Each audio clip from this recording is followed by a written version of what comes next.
Pak Prabowo makan bergizi gratis. Pak Prabowo ada instruksi khusus nggak Pak untuk bikin Pak soal makan bergizi gratis, ada instruksi khusus nggak Pak? Ya jadi begini, saya baru dari luar negeri 7 hari, saya monitor ada perkembangan itu.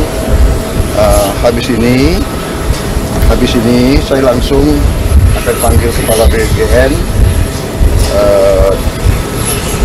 dengan beberapa pejabat, kita akan diskusikan.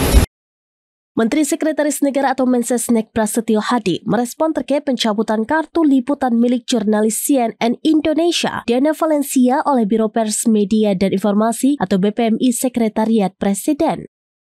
Prasetyo mengatakan pihaknya sudah mengkomunikasikan hal itu kepada Biro Pers untuk mencari jalan keluar terbaik pada Minggu 28 September 2025 malam. Ia menyebut kasus pencabutan kartu pers itu menjadi perhatiannya dan tidak sampai menjadi perhatian Presiden Prabowo Subianto. Sebagai informasi, pencabutan ID pers terjadi selepas agenda kedatangan Presiden Prabowo Subianto di Pangkalan Angkatan Udara Halim Perdana Kusuma pada Sabtu 27 September 2025. Prabowo tiba di Halim setelah berkunjung dari 4 negara. Dalam kesempatan itu, Diana bertanya terkait program makan bergizi gratis atau MBG yang belakangan kasus keracunan MBG meluas.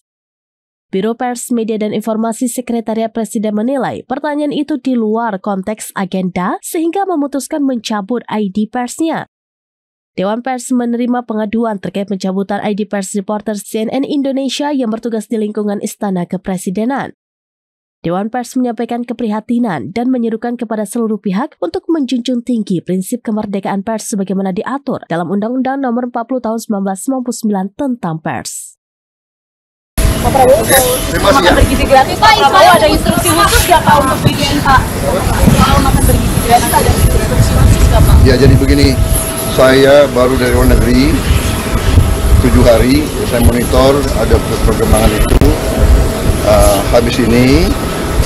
Habis ini saya langsung akan panggil kepala BGN dengan beberapa pejabat, kita akan diskusikan. Ya. Ini masalah besar, jadi pasti ada. Download Tribun X sekarang, menghadirkan lokal menjadi Indonesia.